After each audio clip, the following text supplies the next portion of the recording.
Greetings, dear ones. I am Kryon of Magnetic Service. Again, I know where I am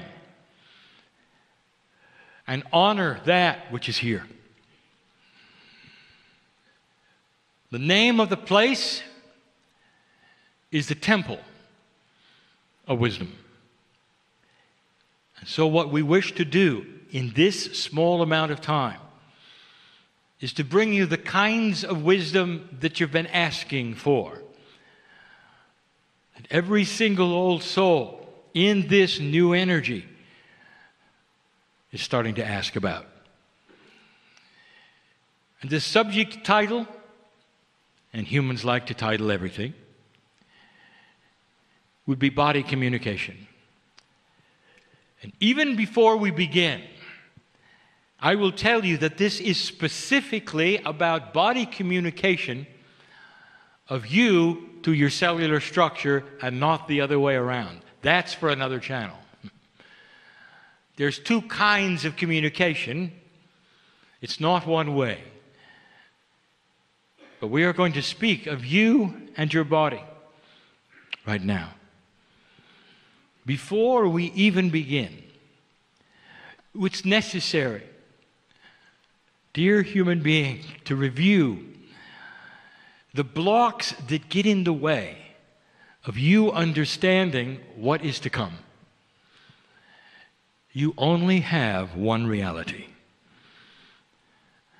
The reality that you share as a human being, and you share it even with my partner, is that you live in a linear world. You experience things in certain ways, and you're used to the way that humanism works.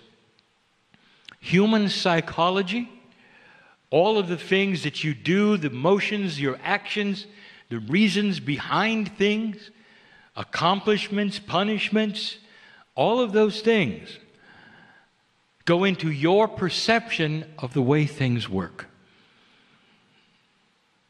It's not an indictment of your intelligence when I say that then you naturally project this to everything else around you. And whether it's God or whether it's simply perception of reality in a multidimensional state, you bring forth only what you know. And that's a bias. There are certain ways in humanism that you would accomplish things through hard work and repetition, and you then apply them to everything. There are certain ways that you work in humanism, your relationships to other humans, the give and take that you have, and you apply it, therefore, to everything else. We have told you before that some of your organized religions have taken this to the absolute max. And they have a dysfunctional God, one that can be angry and judgmental. And all the other things that humans have. And before we begin the discussion, we say to you that you got to drop that. In the discussion, we may remind you of some traditional ways and then balance it with the truth. You know, it's beautiful. The premise of this channeling is that you are able to speak to your cellular structure, as we have been saying for years, and it isn't hard. That you've got to get around the human biases, and it isn't hard.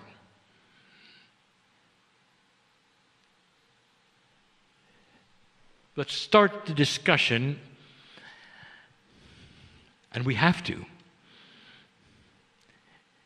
with what I will call the preamble, or that which is necessary in order to accomplish what we're going to talk about today. We have to define, as best we can, consciousness, human consciousness.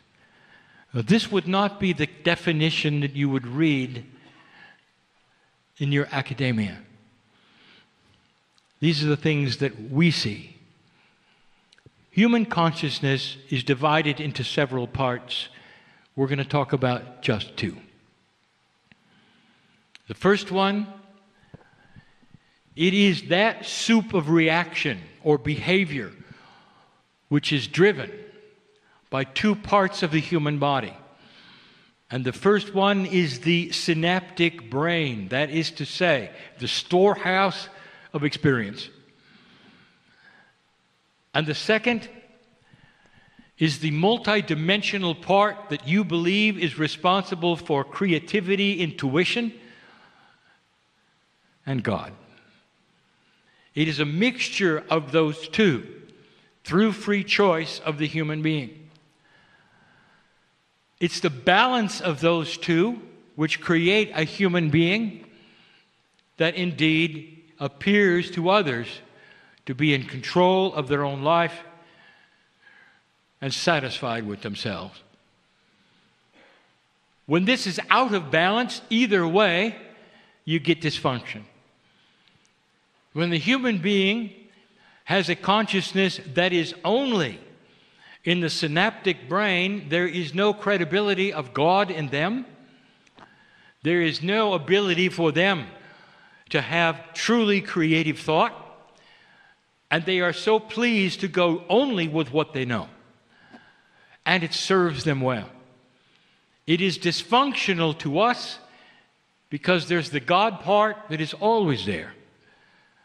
It is always available and would give them so much of an increased awareness and light.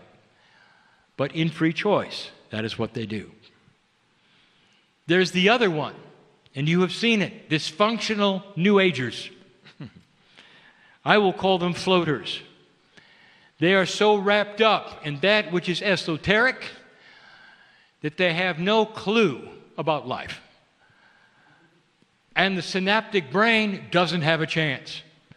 Logic and common sense are thrown out, and the only thing that remains is what we will call make-believe and woo-woo. You have seen them. You know what? That's acceptable for them. But that is human consciousness. A balance between that which is synapse and survival and that which is the part of God that you carry around. Now, where are you? And that is how we must begin this channel.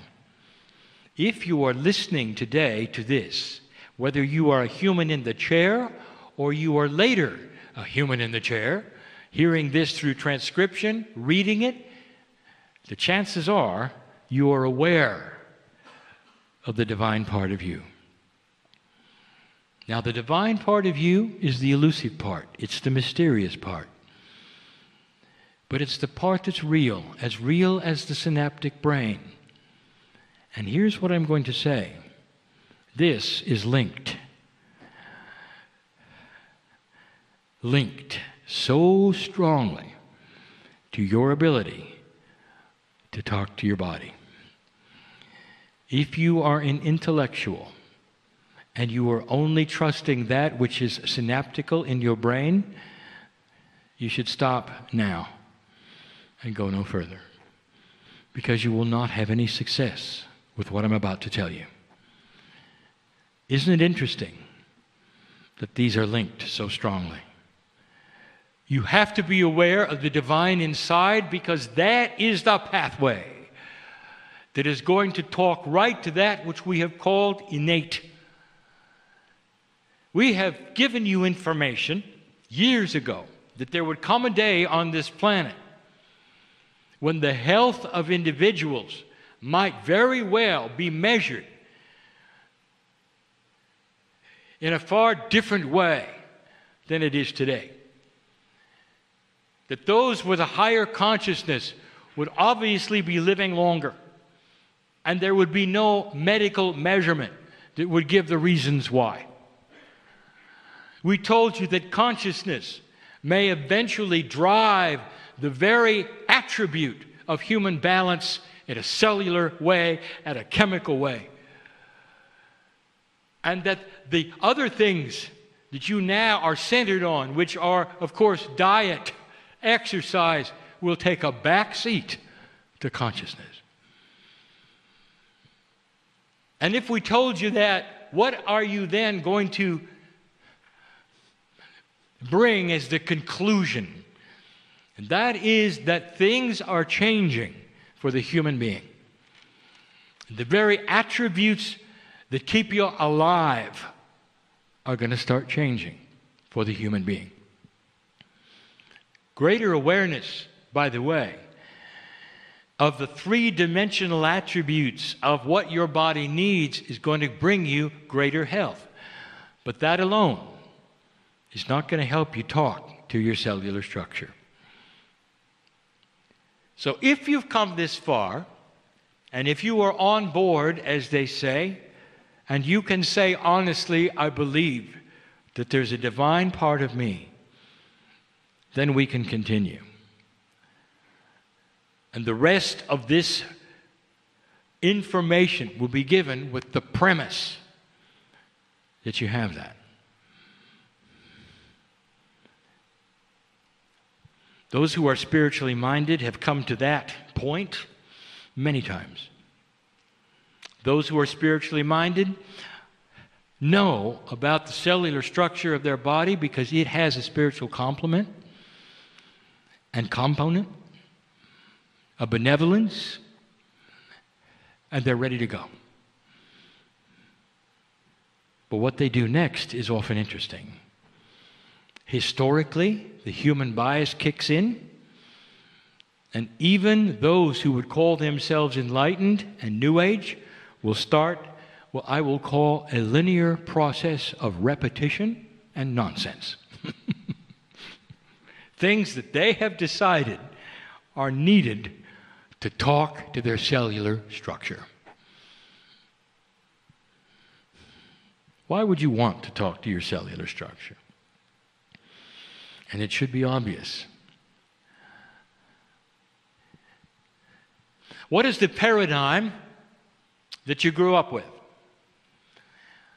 Historically, here it is. That you, as an enlightened creature, live in your head. That everything that happens to you is in your head.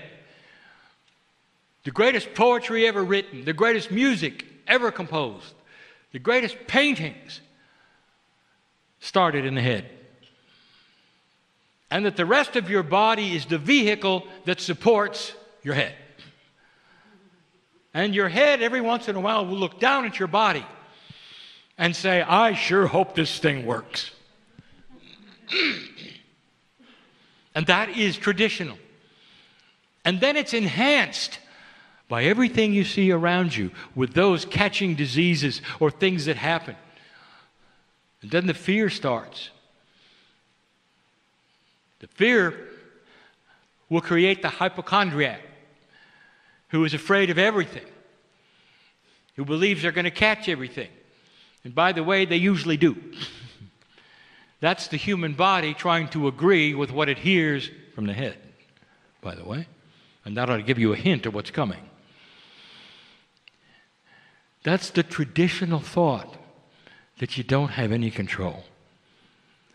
Now you come to this place where you know better and you're sitting and you're listening to this and you're ready to go.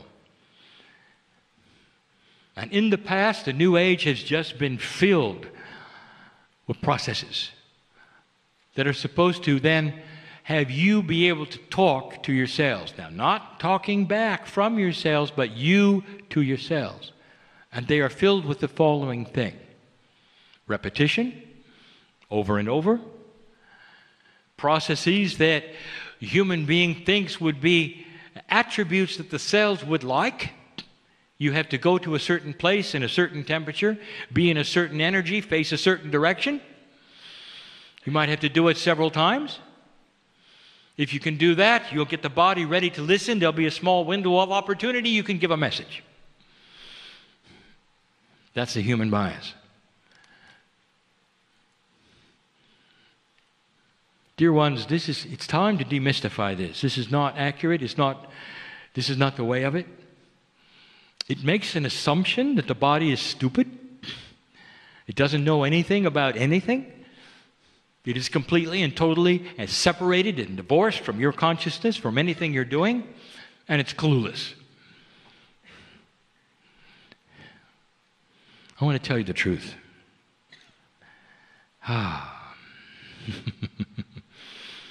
Scientifically, this is going to be proven, and it's not going to be that far away.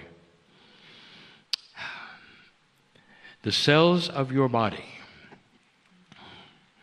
especially what you would call innate, all have something in common, and we're going to give it a name for the first time ever. And here it is. It's going to be CAL, C-A-L. And here's what it stands for. Cells are listening. Cells are listening. This is how you were built. The divine complement in you is built into every cell of your body. The cells are a collection of what has been created by the DNA. Through the blueprint that is in there, every cell exists with one attribute, and it hangs out so clearly on itself, it's waiting for instructions. And the only instructions that it will hear are the ones given through the divine complement of human consciousness, directly with pure intent to it. Did you hear that? Let's talk about that communication for a moment. It's like every single cell had a telephone that was ready to be answered if you knew the number. If you could dial the number, you could talk to all of them at once. They would all pick up the phone, and it'd be you. That's built in. And it doesn't respond to linearity. The communications with the cells of the body is a multi-dimensional communication, but your human consciousness is also.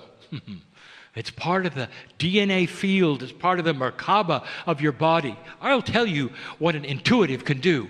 He could look at your soul, literally, through the Merkaba field and tell you whether or not you have activated any part of spiritual intent or whether you're just playing the role.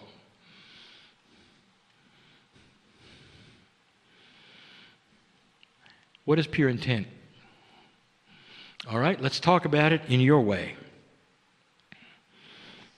I'm going to use it again. When you fall in love with someone and you look at them in the eyes, two lovers looking at one another, there's nothing like it. Do you feel God in that? Do you remember? Do you feel God in that? You do. You're not even aware of it.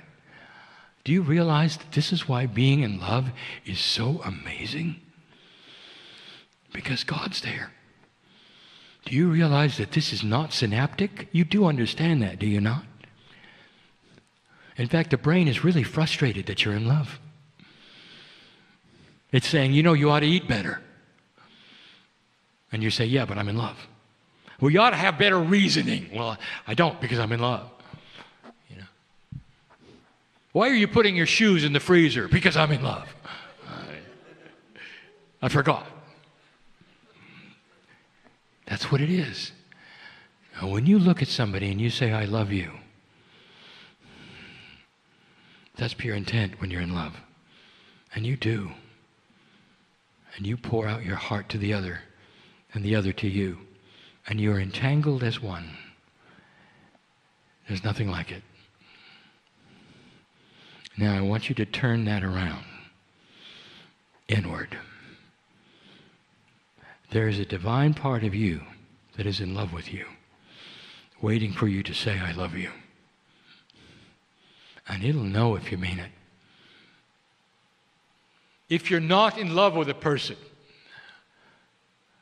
but they want to hear it and you say, I love you. It's not the same. And you know it's not the same. It never will be. The magic isn't there. The connection isn't there. The entanglement is not there. It's just words. And so if you practice this about what we're saying today, in that form, it's not pure.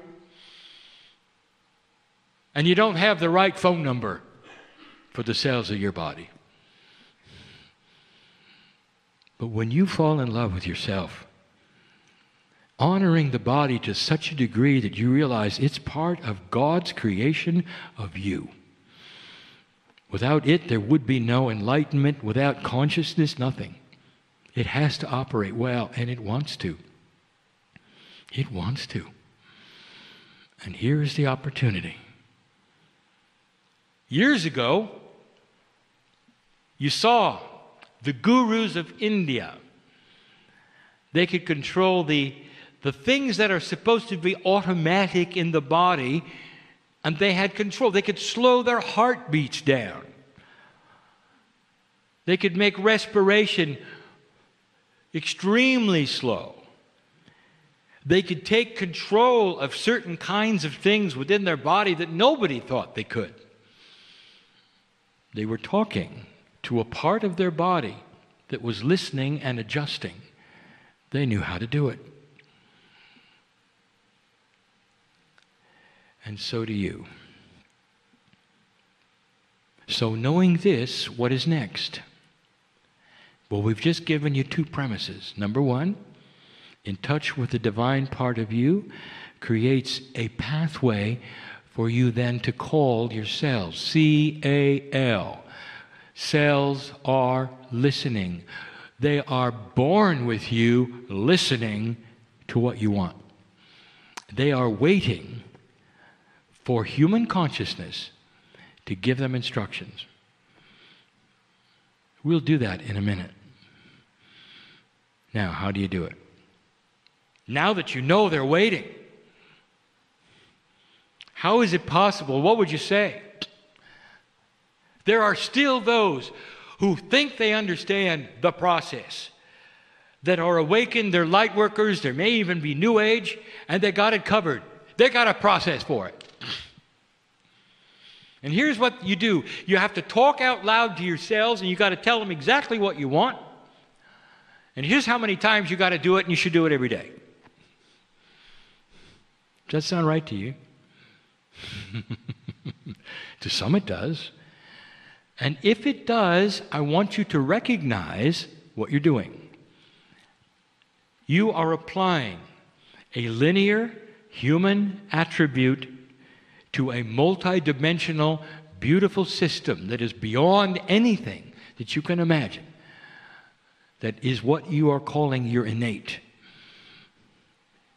And it doesn't respond to repetition. Let's talk about innate some more. You're ready to talk to a system that hasn't heard from you before. Not really. Not like this. There is a new energy, light worker, on this planet. Old soul, listen to me. Your tool set is being enhanced. That's why you're listening to this. You can do this. I wouldn't be giving you something you cannot do. You get in touch with your cells. I want to tell you that they're going to react. I'll give you that information in just a moment. I want you to look at this as in linearity. Let's look at your best friend. Every one of you. You would have a best friend. Perhaps it's your partner in life. Perhaps it's not. Somebody you can just sit with and talk to. And there are no parameters. There are no rules. You can say anything you want to, and you can pour your heart out to them, and they will listen. And they can do the same with you, and that's a best friend. I want to ask you something. Let us say you have this best friend, and you're going to be with them for 3 days. And you do this. Day one. You get up the next morning, they sit at the table, you're having a meal or something, and you give them all the same information again. How do you think that's going to work? Well, it doesn't work with your cells either. Do you understand what I'm saying? Your cells are you. What would you say to you? Your cells are listening. C-A-L. You're ready for this. They're ready for this. They've been listening since you were born, waiting for the time when you would awaken to this possibility that you could actually speak to them.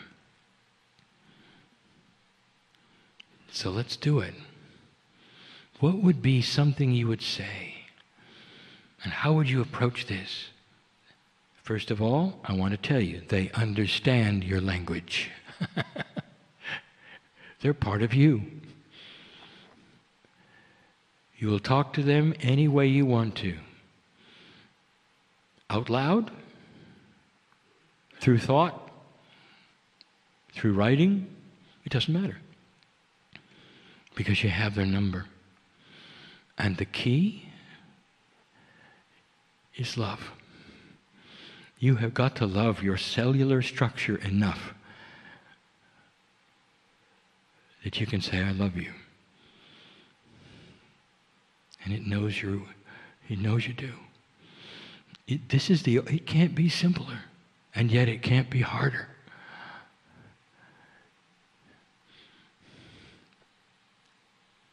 And you sit for a moment. What would you say? What will happen?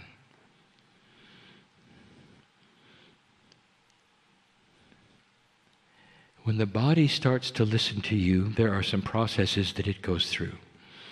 Let me tell you what they are, and then I will give you an example of a communication, and then we'll be done. I want you to know some things. When you start talking to your cellular structure and you got the number right, the first thing that's going to happen is massive amounts of chills. You're going to know you got through, dear one. You're going to know you got through. And these are the cells of your body celebrating. Celebrating. The innate, the smart body, whatever you want to call it, is part of you. They're having a party. Did you hear that? We've got communication. It sure took long enough. Let's have a party. And although it's metaphoric, and although it is silly sounding, I'm going to tell you that that is what happens. The body has joy. Did you know that? The innate, when you're talking to it, feels great. Those of you involved with health, do you know what it feels like to be healthy? Your entire body is rejoicing with every step, with every breath. That's the innate celebrating. You start talking to it. All these years it's been listening, hoping you would, because it without direction, it just does what it wants. You know that, don't you? I talked about the law of averages. My partner talked a bell-shaped curve. Without instructions, your body is simply going to follow that which is average. Do its own thing. With instructions, you control it. Couldn't be simpler. First thing it does is celebrate. The next thing it does is start to work. And I want to talk about that starting to work. Depending upon the things that you are communicating to your cellular structure, whether it is for health or for healing or for youthing, no matter what it is, you've got to give it some time. There is a practicality here that you have to understand, because these things are only going to be accomplished through cell division and what you call rejuvenation. Your body is built to rejuvenate itself. Most of the organs in the body, including the skin, rejuvenate themselves. Over a period of time, you get new ones. This is how you stay alive.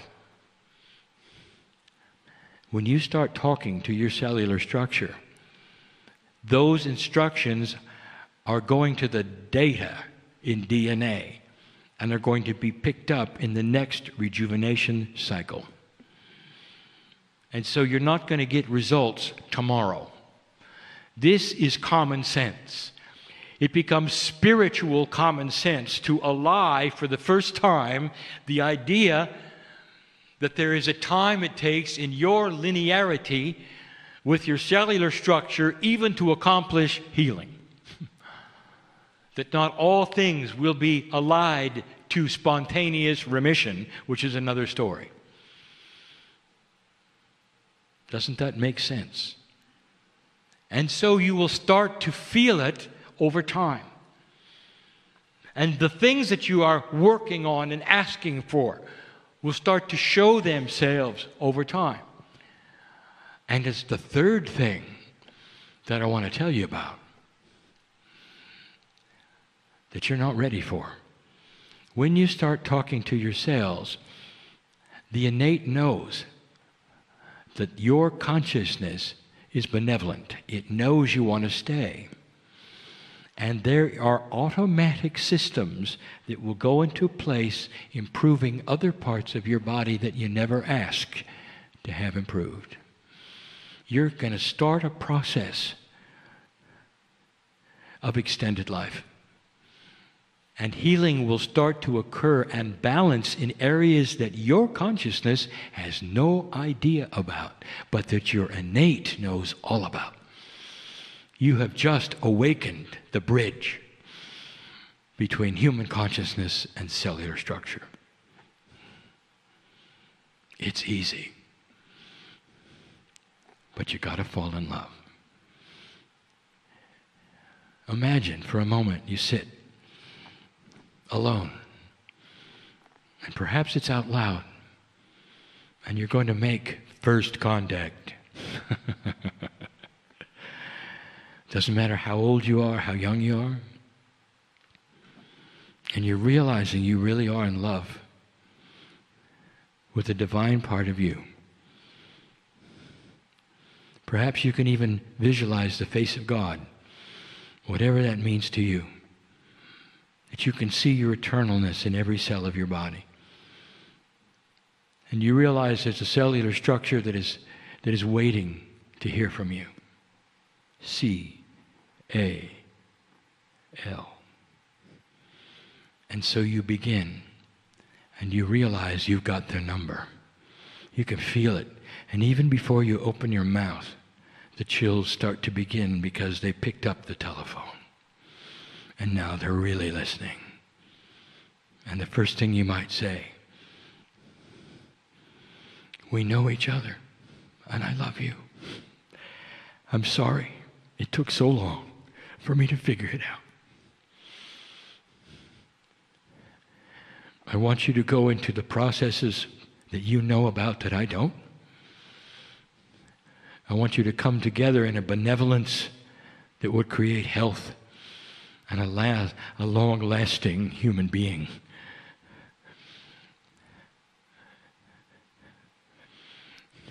I want you to talk to me in whatever ways you can that I can recognize. I want to hold your hand and you hold mine for the rest of my life. If there's any inappropriateness and imbalance chemically in my body, I want it to go away through time and appropriate action. I realize I have habits that are killing me, and I want them to change. I realize that I have a very bad height to weight ratio. Want me to explain that? I'm being benevolent and kind. Dear cellular structure, I want my metabolism to echo my magnificence. Help me to be the right size for the greatest health. Change what is needed. Pull on the Akash if you need to. In remembrance of who I used to be. Change my diet preferences if I need to.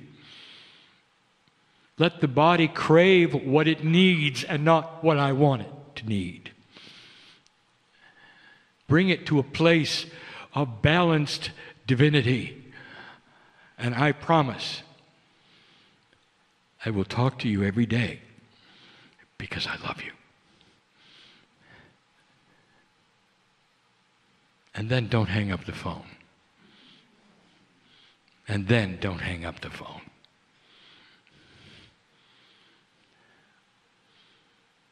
Now, if you want to analyze this channel, you'll realize that your consciousness never told the body specifics.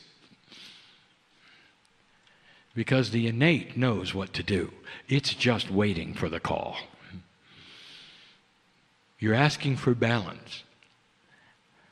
And innate knows what to do. The smart part of your body can even get in touch with your Akash. It can pull on the right parts of it for health, for change, for dropping habits that you have that you shouldn't have. As simple as eating too much or the wrong things. And you can't help it because it's a habit. And that can change very, very, very quickly. Within a couple of cycles of cellular rejuvenation, creating actual differences in what you want to eat. So there's no suffering and there's no big hunger because it's pulled in a you from the past who didn't have the habit that you had today. That is the power in front of you. C-A-L. Now, some of you are going to start doing this, and you're going to get results right away. And I want to tell you, if you're one of those, you've got a job to show others how to do it. Because it's not going to happen overnight by someone listening to this channel necessarily. You're going to have to show them what you've done. Lastly, how does it make you feel, old soul? To know you got a friend inside. To the extent that you can put years and years and years on your life. All of this in appropriateness of the plan that you've laid out for Earth, who you're going to be next time, when you're supposed to come and go. It's about staying healthy while you're here. And that is way outside of the bell-shaped curve. And that's what you can do. There'll be another channel at another time on how to recognize what the body says to you. For you don't speak its language necessarily. And you've got to understand through some processes how it might speak back to you so that you can give it better instructions. It's a cycle, you see. The channel today is given in a very sacred place to create new tools for you because it's time.